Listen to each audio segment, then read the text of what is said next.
Ele acabara de receber uma mensagem anônima no telefone: "Eu sei sobre você e o André. Se não terminar, sua família vai saber tudo." O pânico invadiu seu peito como uma onda gelada, fazendo-o desviar o olhar da estrada por um segundo, tempo suficiente para que o carro colidisse contra um poste, deixando-o atordoado e sangrando no banco do motorista.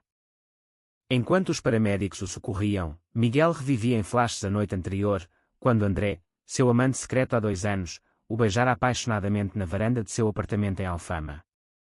Eles se conheceram em uma conferência de negócios. Miguel, um executivo bem-sucedido de 32 anos, casado com uma mulher por pressão familiar, e André, um professor de arte de 28 anos, abertamente gay e defensor de direitos LGBTQ+ em Portugal. A atração foi imediata, mas Miguel sempre manteve tudo escondido, temendo o julgamento de sua família conservadora, católica fervorosa, e o impacto em sua carreira na empresa familiar de vinhos no Douro. Ao acordar no hospital, Miguel viu sua esposa, Sofia, ao lado da cama, os olhos vermelhos de preocupação. "O que aconteceu, amor?"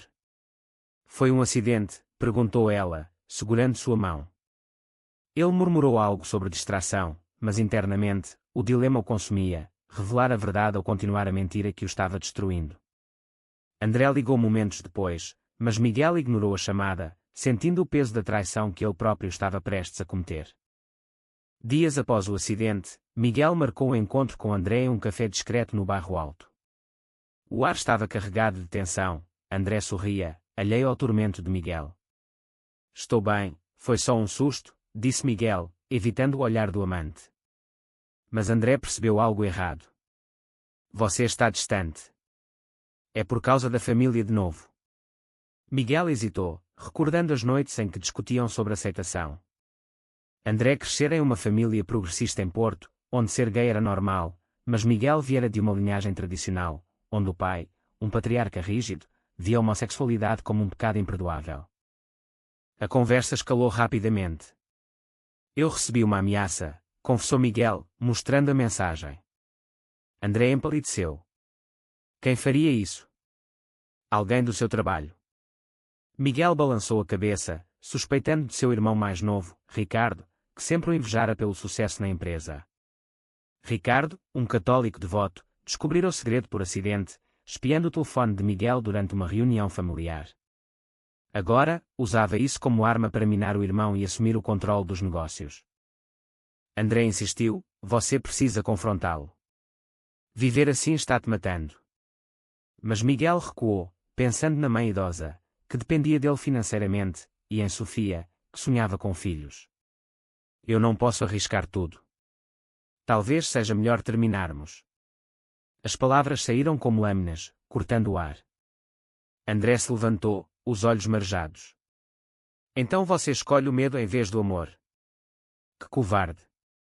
Ele saiu, deixando Miguel sozinho com o remorso. De volta para casa, Miguel encontrou Ricardo esperando na sala.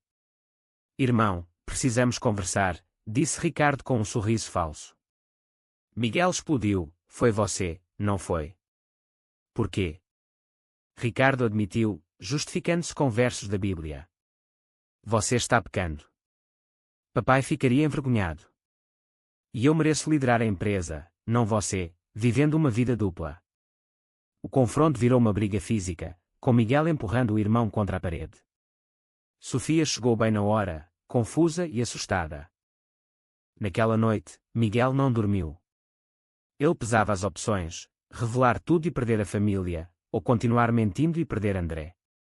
A sociedade portuguesa, apesar de progressos como o casamento gay legalizado em 2010, ainda carregava estigmas em círculos conservadores, especialmente no interior. Miguel se sentia preso em uma teia de expectativas, onde sua identidade era um fardo. No dia seguinte, André decidiu agir. Ele contatou um amigo ativista para aconselhamento, mas o amigo sugeriu expor a história anonimamente em redes sociais para pressionar Miguel a se assumir. André hesitou: seria uma traição. Mas o amor o impulsionava a salvar Miguel de si mesmo. Enquanto isso, Miguel recebia mais mensagens ameaçadoras, agora incluindo fotos deles juntos, tiradas secretamente. A tensão culminou em uma reunião familiar no Douro. Miguel viajou para lá, o coração acelerado. Seu pai, doente, o chamou para discutir sucessão. Você é o herdeiro, filho. Não me decepcione. As palavras ecoaram como uma sentença. Ricardo sorria triunfante, sabendo do segredo. Miguel sentiu o mundo desabar, ele precisava decidir antes que fosse tarde. André, em Lisboa, chorava sozinho em seu estúdio, pintando um retrato de Miguel como um homem dividido. Porque ele não luta por nós, murmurava. Mas uma ligação inesperada mudou tudo. Era Sofia, que encontrara as mensagens no telefone de Miguel. Quem é André? Perguntou ela, a voz trêmula. Sofia confrontou Miguel no telefone, sua voz um misto de dor e raiva. Diga a verdade, Miguel. Há quanto tempo isso dura? Ele congelou, o vinho que bebia na vinícola familiar escorrendo pela mão trêmula. Sofia, eu amo você, mas não como deveria. As lágrimas dela ecoaram pela linha, e ela desligou, deixando-o em pânico. Miguel correu para o carro, dirigindo de volta a Lisboa a toda velocidade, ignorando os limites. Chegando em casa, encontrou Sofia embalando malas. Você me usou como cobertura, acusou ela. Miguel tentou explicar, casei por pressão da família. Meu pai insistiu no casamento para manter a tradição. Sofia, uma advogada inteligente, rebateu, e eu? Fui só uma fachada para sua carreira. A discussão revelou camadas de ressentimento. Sofia sempre sentira Miguel distante, atribuindo ao stress do trabalho, mas agora via a verdade. Vá embora. Não quero ver você. Miguel saiu atordoado, indo direto para o apartamento de André. Batendo na porta, gritou, preciso de você. André abriu, surpreso. O que aconteceu? Miguel desabou em seus braços, contando tudo. Pela primeira vez, sentiu alívio ao admitir sua orientação. André o consolou, mas avisou, isso é só o começo. Sua família vai reagir mal. No dia seguinte, Ricardo espalhou o rumor na empresa. Funcionários cochichavam, e o pai de Miguel ligou furioso, é verdade. Você é isso. Miguel confirmou, tremendo. Sim, pai. Sou gay. O silêncio do outro lado foi ensurdecedor, seguido de, você não é mais meu filho. Ricardo assume tudo. O deserdamento veio como um golpe, cortando Miguel financeiramente. André o apoiou, mas o relacionamento deles enfrentava testes. Amigos de André questionavam, ele vale o risco. Ele te abandonou antes. André defendia, ele está mudando. Mas internamente, duvidava. Miguel, agora desempregado, lutava com depressão, questionando se valer a pena. Perdi tudo por amor, desabafava. Sofia, por sua vez, procurou terapia. Ela se sentia traída, mas também culpada por não notar. Encontrou consolo em um grupo de apoio para cônjuges de pessoas LGBTQ+, que se assumem tarde. Lá, ouviu histórias semelhantes, o que a fez refletir sobre a sociedade portuguesa, progressista na lei, mas conservadora no coração. Miguel tentou reconciliação com a mãe. Visitando-a no Douro, encontrou-a chorando. Porque, filho, a igreja diz que é errado. Miguel argumentou, Deus me fez assim. O amor não é pecado. Ela hesitou, mas o abraçou. Eu te amo, mas seu pai. Ele não perdoa. Foi um pequeno vitória, mas Ricardo sabotou, convencendo a mãe de que Miguel era uma má influência. André propôs morarem juntos, mas Miguel recusou, temendo mais exposição. A mídia pode descobrir. Em Portugal, escândalos assim destroem vidas. André frustrado, então continuamos escondidos. Isso não é vida. A briga os separou temporariamente, com André saindo para uma viagem de arte em Sintra. Sozinho, Miguel enfrentou assédio online após Ricardo vazar fotos. Comentários homofóbicos o bombardearam, vergonha para a família portuguesa tradicional. Ele considerou suicídio, mas uma ligação de Sofia o salvou, não desista. Lute pelo que é certo. André, em Sintra, encontrou um ex-namorado, Tiago, que o consolou. Tiago, um ativista, sugeriu, use isso para uma causa maior. Exponha o preconceito. André beijou Tiago impulsivamente, traindo Miguel. Ao voltar, o remorso o consumiu. Miguel descobriu a traição por uma mensagem acidental. Como pôde, confrontou André. Você me pressionou a me assumir, e agora é isso. André chorou, foi um erro. Eu estava sozinho. O perdão veio, mas a confiança abalada. A família de Miguel se dividiu. A mãe secretamente o apoiava, enviando dinheiro, enquanto o pai e Ricardo o isolavam. Em uma reunião de acionistas, Ricardo assumiu, mas Miguel processou por difamação, com a ajuda de Sofia, que ironicamente se tornou aliada. O caso ganhou atenção midiática, destacando discriminação em famílias portuguesas. Ativistas como André usaram para a advocacia, mas Miguel pagava o preço: isolamento social e depressão profunda. O julgamento começou em um tribunal de Lisboa, com Miguel enfrentando Ricardo. Advogados debatiam: difamação baseada em orientação sexual é crime. Ricardo defendia: era para proteger a família. O juiz, progressista, inclinava-se para Miguel, mas testemunhas familiares complicavam. André assistia, orgulhoso, mas culpado pela traição. Após a audiência, confessou tudo a Miguel: beijei Tiago. Desculpe. Miguel, já fragilizado, explodiu, quando eu mais precisava. Eles se separaram, com Miguel indo morar sozinho em Cascais. Sofia visitou Miguel: eu perdoo você. Vamos divorciar amigavelmente. Ela revelara ser bissexual, escondendo por medo similar. Somos vítimas da sociedade. Isso uniu-os como amigos, mas Miguel se sentia vazio sem André. André mergulhou no ativismo, organizando marchas em Lisboa contra a homofobia familiar. Seu discurso viral: amor não escolhe gênero. Famílias destroem vidas com preconceito. Isso atraiu apoio, mas também ódio, com ameaças anônimas. Miguel, em Cascais, reconstruiu a vida como consultor independente. Encontrou um terapeuta, explorando traumas de infância, repressão pelo pai rigoroso. Eu sempre soube, mas neguei. Sessões revelaram raiva acumulada. A mãe de Miguel desafiou o pai: nosso filho precisa de nós. O pai, enfraquecido pela doença, cedeu parcialmente, convidando Miguel para uma conversa. Eu errei. Mas a Igreja. Miguel rebateu: a Igreja evolui. Portugal evolui. Foi um passo, mas Ricardo sabotou, falsificando documentos para deserdar Miguel completamente. Descobrindo a fraude, Miguel confrontou Ricardo em casa. Você é invejoso e cruel. Ricardo admitiu: você sempre foi o favorito. Agora, pague de volta. A briga escalou, com polícia intervindo. Ricardo foi preso por falsificação. Com Ricardo fora, o pai readmitiu Miguel na empresa, mas condicionalmente, sem escândalos. Miguel aceitou, mas planejava mudanças, políticas inclusivas para LGBTQ+. André, vendo notícias, procurou Miguel. Sinto sua falta. Miguel hesitou: você me machucou.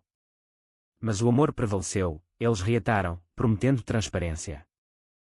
Sofia encontrou novo amor, uma mulher, e apoiou Miguel publicamente. Divórcio não é fim, é começo. Porém, novas tensões surgiram, amigos conservadores de Miguel o abandonaram, e André enfrentava burnout no ativismo. Valeu o preço? Questionavam. Miguel propôs casamento a André, mas André recusou: não até você se assumir totalmente. Miguel anunciou publicamente em uma entrevista: sou gay e orgulhoso. Reações mistas, apoio de jovens, ódio de tradicionais. O pai deserdou novamente, mas a mãe ficou ao lado de Miguel, dividindo a família. André e Miguel viajaram para o Algarve, buscando paz. Lá, discutiram o futuro, filhos via adoção. Mas a sociedade portuguesa, apesar de leis, ainda julgava. Uma traição passada de André ressurgiu: Tiago vazou detalhes íntimos online. Miguel furioso, mais uma vez. André jurou inocência, mas dúvida plantada. A exposição de Tiago trouxe escrutínio midiático. Jornais portugueses rotulavam: escândalo na elite vinícola, amor gay e traições. Miguel perdeu clientes, a empresa vacilou. Por quê, Tiago? Confrontou André. Tiago admitiu: inveja. Você escolheu ele. Miguel questionou o relacionamento, sempre drama. André rebateu, vida real é assim. Luta ou desista. Eles decidiram terapia de casal, explorando inseguranças. A mãe de Miguel mudou-se para Lisboa, apoiando. Eu errei educando vocês no medo. Ela confrontou o pai, perca o filho ou mude. O pai, isolado, sofreu um infarto, forçando reconciliação hospitalar. Perdão, filho. Eu te amo. Com o pai melhor, a família se uniu tenuamente. Ricardo, liberto sob fiança, pediu desculpas, fui cego pela ambição. Miguel perdoou, mas manteve distância. André e Miguel adotaram um cão, simbolizando compromisso. Mas pressões sociais persistiam, vizinhos cochichavam, empregos discriminavam sutilmente. Sofia casou com sua namorada, convidando Miguel como padrinho. A cerimônia em Lisboa celebrou diversidade, inspirando Miguel. Porém, um ativista rival acusou André de hipocrisia pela traição. André defendeu, erros nos humanizam. Mas a reputação sofreu, perdendo seguidores. Miguel apoiou, juntos superamos. Eles lançaram uma fundação para apoio a famílias LGBTQ+ em Portugal, ajudando outros. Alta Tramas, um ex de Miguel reapareceu, ameaçando expor mais. Miguel confrontou, passado fica no passado. Mas o ex chantageou por dinheiro. Pagando, Miguel se sentiu sujo. Contou a André, que explodiu, segredos de novo. Confiança abalada novamente. Eles esperaram temporariamente, Miguel viajando para Madeira. Lá, refletiu sobre escolhas, valeu a dor. André, em Lisboa, ajudou um jovem gay rejeitado pela família, e quando sua história. Não desista do amor. Reunidos, prometeram honestidade total. Miguel vendeu ações da empresa, começando novo negócio inclusivo. A sociedade evoluía, marcha esperida em Porto cresceram, leis antidiscriminação fortalecidas. Mas desafios pessoais persistiam. Com o novo negócio florescendo, Miguel e André moraram juntos em Belém. Vida parecia estabilizar, mas o pai morreu subitamente, deixando herança contestada. Ricardo reivindicou tudo, alegando influência indevida por André. Julgamento reabriu feridas. Testemunhas, mãe apoiando Miguel, Sofia testemunhando caráter. Juiz decidiu a favor de Miguel, citando igualdade. Ricardo, derrotado, emigrou para a Espanha, cortando laços. André propôs, casemos agora. Cerimônia íntima em Sintra, com amigos e mãe. Felicidade, mas mídia invadiu privacidade. Pós-casamento, adotaram uma criança órfã, enfrentando burocracia e julgamentos, 2 homens criando. Escândalo. A criança, João, trouxe alegria, mas desafios, bullying na escola por pais gays. Miguel e André lutaram, advocando por educação inclusiva. Internamente, Miguel lidava com culpa, traí Sofia. André com remorso pela traição. Terapia ajudou, mas uma crise, João adoeceu, e o hospital discriminou sutilmente. André explodiu, direitos iguais. Recuperado, João uniu-os mais. Anos passaram, Miguel escreveu memórias, expondo lutas. Livro best-seller, inspirando jovens. André pintou série sobre amor gay em Portugal, exibida em galerias. Mas Sombra, um grupo conservador protestou, vandalizando galeria. André ferido, Miguel jurou vingança legal. Processo ganhou, mas custo emocional alto. Velhos amigos reapareceram, pedindo perdão. Sociedade mudando, mas devagar. Miguel questionava, pagamos caro demais. Com João crescendo, Miguel e André enfrentavam novas realidades, a adolescência trazia questões sobre identidade. Por que 2 pais? Perguntava João. Eles explicavam com honestidade, fortalecendo laços. O negócio de Miguel expandiu, empregando LGBTQ+ discriminados. André tornou-se professor universitário, lecionando sobre direitos. Mas saúde de Miguel declinou, estresse acumulado levou a problemas cardíacos. Hospitalizado, refletiu sobre jornada, acidentes, traições, perdas. André ao lado, você lutou por nós. Miguel sorriu, valeu cada dor. Recuperado, viajaram pela Europa, celebrando amor. De volta, mãe morreu pacificamente, deixando carta, orgulhosa de vocês. João, adulto, assumiu-se bissexual, inspirado pelos pais. No fim, Miguel e André, velhos, olhavam Tejo. Nossa história mudou vidas, disse André. Mas a pergunta pairava, foi certo Miguel ter se assumido, apesar de todo o sofrimento causado a si e aos outros?